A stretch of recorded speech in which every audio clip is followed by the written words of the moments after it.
I'm going to be doing my very best today to convey the most abstract topic that I've ever tried to talk about with anyone before.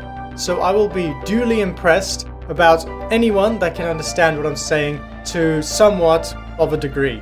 So let's start with me doing my very best and reminding you that I've actually covered this topic of non-duality before in this video.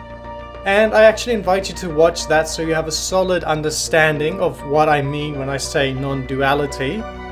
But today I'm going to be talking essentially about this topic, but in a way that has a different flavor to it, and perhaps, for me at least, a somewhat more deeper or profound flavor. So to start this topic, I very much want to stress that having a sense of self is actually very valuable and good and healthy for us human beings to have and to function in the world. There's a very good reason we evolved to have this sense of me over here. Just to take a very obvious example, if you're walking in a very busy market, there are lots of other people walking around, and if you want to walk through this market without colliding with everyone and everything, it's very good for you to have this sense that I am over here, the outside world is over there, there are other people moving about, so that helps us function and navigate the market. If we get in a car and we're driving on a busy street, it's interesting to note that this sense of self is still very good, very healthy, very valuable, but then our sense of self actually expands to become the whole car because, we don't want to hit a curb with our wheel, the wheel of the car, as we're driving. So we can see that this sense of self is very malleable and fluid. It can grow and expand, but at the same time, it is something very, very valuable. So we want to have a sense of self as we're walking around in daily life. At the same time, when you look at many spiritual traditions, they will very much stress the importance of realizing that it is an illusion that you as a self exists. It is a total illusion. Sometimes people call this realizing the no self, or sometimes people like to reframe that as realizing the higher self. Because at the core of it, there is a duality, you could say, that's happening about I'm over here and the outside world is over there. And it is very true that that is an illusion. And seeing that with your own consciousness, your own perception in the current moment is extremely valuable for spirituality. So, many spiritual traditions stress the importance of this non-dual awareness. But how can you get that for yourself at a deep level? What a lot of people, a lot of teachers perhaps, they would recommend that you do something called self-inquiry. So you're inquiring as you're meditating about, who am I? And many people will say that this is one of the most direct ways to an enlightenment experience. So if someone says something like that, you'd be very keen to try self-inquiry. And I've explored with that in the past quite significantly. And when I do self-inquiry, usually what happened is I could easily see, for me, it was relatively obvious, I could understand what other people were saying, that my inner self, my constructed sense of identity, is an illusion. It is as much, as I cover in the first video that I mentioned, you could just watch that, I explain it very thoroughly there, but it is a conglomeration of ideas that forms my sense of self. So when I did self-inquiry, I could see that my self is an illusion. But recently I've been doing an alternate approach to this self-inquiry, a somewhat modified technique that I've been finding to be yielding absolutely fantastic results. And like I said, a new flavor of non-duality that feels very profound to me. So what this actually involves, the key, you could say, the missing part to normal self-inquiry is inquiring who am I, what is the self, but also what is the external world. Usually when people recommend self-inquiry, there's not too much instruction. And I would just be sitting and asking myself, who am I? And you're kind of waiting for an answer to just drop into your lap. And that didn't really work for me very well. But when you ask yourself, where is my sense of self? You just try and feel, where is this feeling that I am here? Perhaps it's your body physically. We realize that the self is an illusion, but we're just asking, where is it right now, this sense of self? And then you ask also, where is the outside world, my sense of the outside? And then you try and feel both of those things at once, and you're trying to detect, this is the important bit, you're trying to detect the boundary between your sense of self and your sense of the outside world. So to just be very basic, let's give a very basic example on the fly. If I'm holding this Vajra, I can touch it with this finger. Right now, I have a sense of self, that my finger is myself, and the Vajra is the outside. So where is the boundary between myself and the outside? That is the question we're asking, and we're trying to perceive the boundary. Now, right away, I want to cover that the key here is to close the distance in your perception between the self and the outside. And there is a very key way that we close this distance. And that key is loving kindness. Loving kindness is something I've been appreciating more and more lately, and I think it is hugely underrated in spirituality. But another way of saying this is we want to be perceiving ourself and the outside world with no judgment, purely lovingly, acceptingly us and the outside. So to clarify, what do I mean by that? If you are looking at a Vajra and you're judging it by saying that this is too small or it is too big, it creates this perceptual distance between us and it. Or if you're judging yourself, maybe you're saying my finger is the wrong color, I wish it was more pale, then that again stops us fully being immersed in the sense of self, and again creates a distance between ourself and the sense of the outside. I hope this makes sense. Like I said at the start, this is a very abstract topic that I'm trying to convey. But to get started, the easiest thing to focus on to explore this boundary of the self and the other is by thinking of a lover. Perhaps maybe right now you are romantically involved with your partner and you're madly in love. That would be perfect. If not, you can at least imagine it.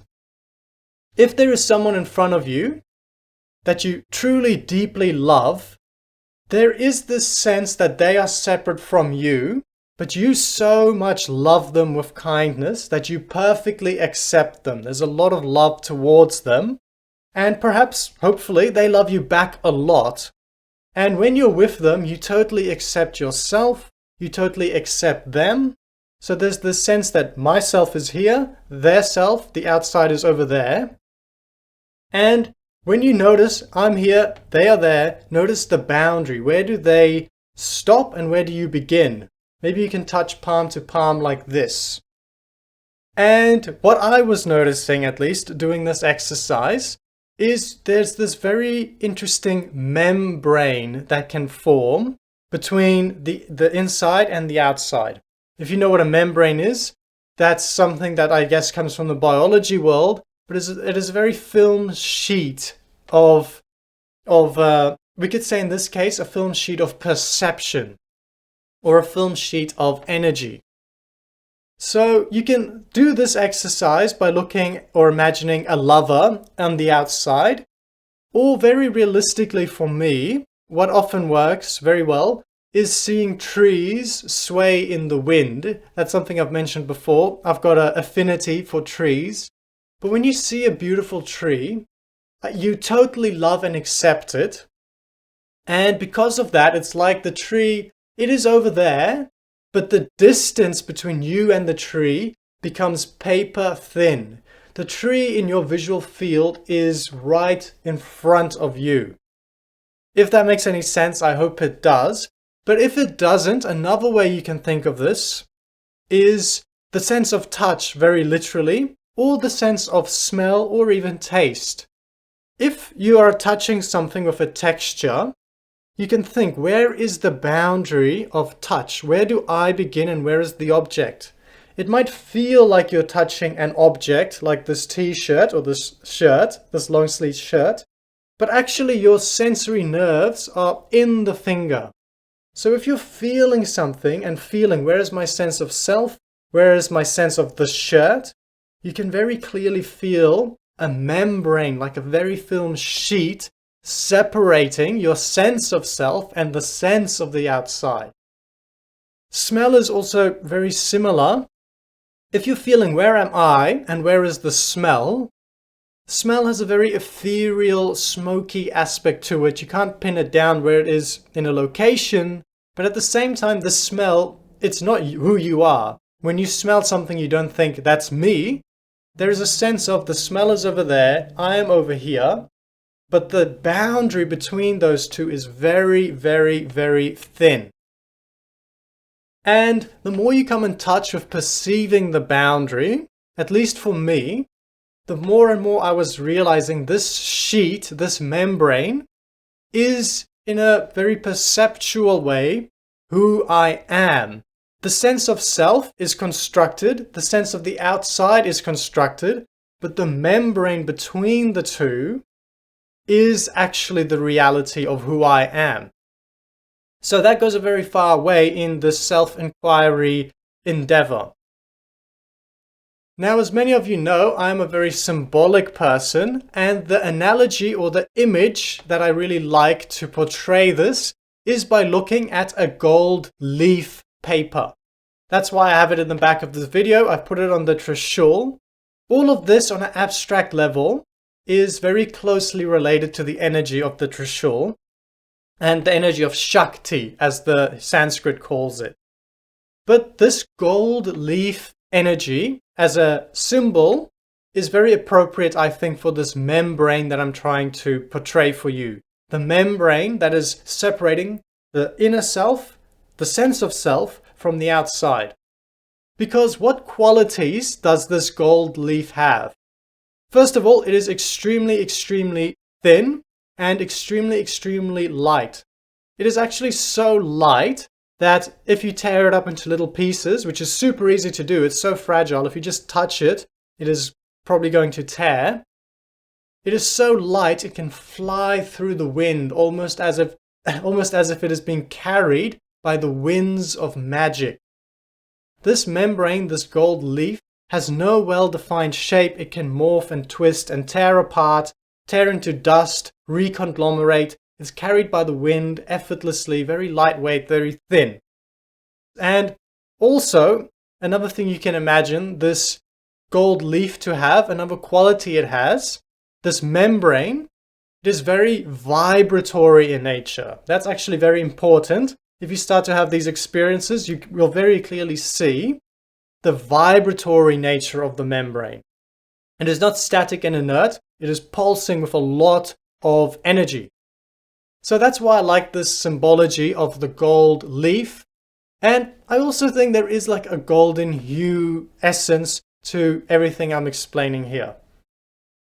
So I've been saying a lot of abstract words there. I hope they are tying together in your mind in some sort of a sensical way.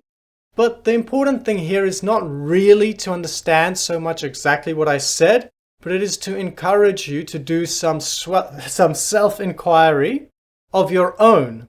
And the self-inquiry technique or method that I am suggesting is slightly different from what you will hear in other places. Mostly, like I said earlier, people will encourage you to ask the question of who am I? Where is my sense of self? But I am trying to convince you to ask the question, where is my sense of self? Where is my sense of other? And then, this is very important, you, with loving kindness, you totally accept and love the outside. You totally accept and love the inner self, who you are. And then, with total love, the outside and the inside come together very closely. And once they are touching each other, then this membrane forms.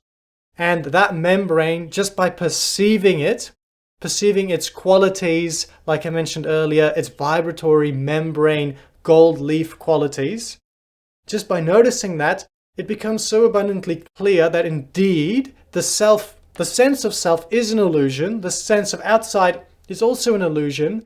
They are both just a creation of the mind. They are both a reflection in the membrane. They are both a reflection in the gold leaf. So when you're perceiving this for yourself, a membrane, it's usually, as you know, it's two-dimensional, it's a flat sheet. But just like a membrane, it can flex and move in 3 dimensions, and that is very much what you will find within your body.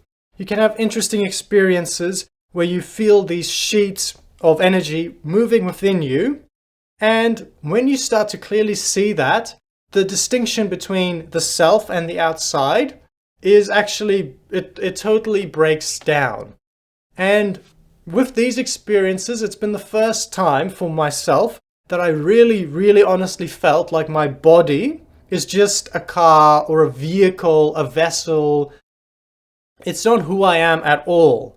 The body and the brain is no different from the outside world. What is actually going on perceptually is that I am this energy, this golden membrane, spread out all throughout the body, and this membrane reflects the outside and the inside. But when it's all within your body, it becomes abundantly clear that this is a useful distinction to have the perception of I am here, the world is there, but it is not accurate at all. And actually, what life is, earthly life, I mean, is this golden energy imbued within a body. So I'm just saying this is perceptually true. I'm having these experiences lately. I'm not making any grand metaphysical claims. But if you think about it, what's the difference between a living body and a dead cadaver, just a dead body? I would suggest that the difference is someone who is alive has this golden Shakti, this golden energy, this membrane gold leaf energy within them, and it is dancing around, vibrating around within their nervous system, interacting with the body in all sorts of ways, energetic ways, to create life. And what this brings up actually is the interesting question of what is tying this golden energy to the body? Why doesn't the energy just leave the body effortlessly?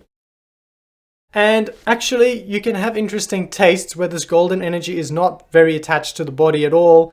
It can swirl around, not be identified with the body much at all, and perceptually it can even exit the body. So an analogy I came up with as well to explain what that experience is like is by looking at a manta ray. If you've ever seen them on a documentary perhaps, or maybe you've even gone scuba diving, they are interesting creatures because when they open their mouths really wide, you can just see how much of them on the inside is empty or there's water in there. So their sense of self or who they are, it's not like it's an encapsulated ball. They are actually like this membrane of energy, and this energy is dispersed all through their body, but without having a solidity to it. It's just a very film-like liquid golden energy imbued through them, and it helps animate the body, it helps give intelligence to the body, and it helps give consciousness to the body as well. Another reason I really like using a manta ray as a symbol or an analogy, a metaphor, a visual, is when you're seeing a manta ray swimming through the water, they are actually very strong creatures. They have very strong muscles to them. Although they are thin, those muscles are very powerful, and they are very, they seem to be so lightweight. They move through the water effortlessly with speed even. But they are not a leaf in the wind. They have a direction in which they can move. They can migrate for thousands of kilometers if they so wish. So they are this magical type of creature that just glides along peacefully in life.